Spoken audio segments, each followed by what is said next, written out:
বিবি আমেনার লালাটে পূর্বেকার সে উজ্জ্বল্য এখন আর দেখা যাচ্ছে না।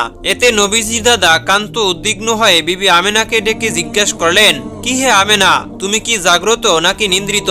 মা আমেনা বলল, আমি জাগ্রত আছি। তখন তিনি তার নিকট জিজ্ঞাসা করলেন, তোমার চেহারা এতদিন যে নূর বিস্ফোরিত হচ্ছিল তা কোথায় গেল?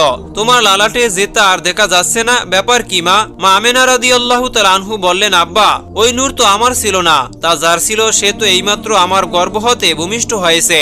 নবীজির দাদা বললেন, তবে সে মেহমানীয় পরম মানিককে আমার নিকটে দাও, আমি দেখে চক্ষু শীতল করি।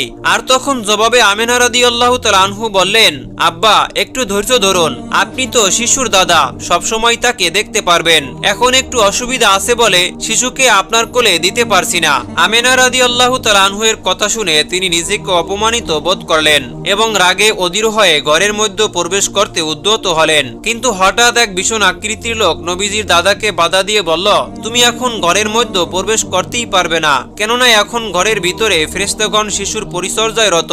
যে লোকটি তাকে বাধা দিল তার মতো ভীষণ আকৃতির লোক তিনি আর ইতিপূর্বে কখনোই দেখেননি। সুতরাং ভয় পেয়ে তিনি চেষ্টায় বিরত হয়ে এই ঘটনা কুরাইশদেরকে জানাতে ইচ্ছা করলেন, কিন্তু তাও সম্ভব হলো না। হযরত মুহাম্মদ সাল্লাল্লাহু আলাইহি ওয়াসাল্লামের জন্ম নিশিতে দুনিয়ার যেখানে যত দেবমূর্তি ছিল সবাই উপর হয়ে মাটিতে পড়ে গিয়ে আল্লাহর উদ্দেশ্যে সিজদা করেছিল।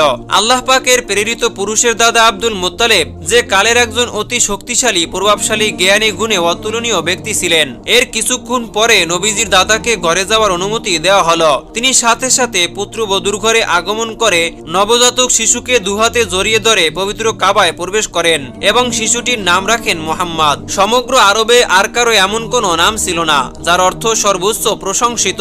পবিত্র কাবা গৃহ হতে বেরিয়ে এলেন মা আমেনার কাছে। বনি সাদ গোত্রের দাত্রী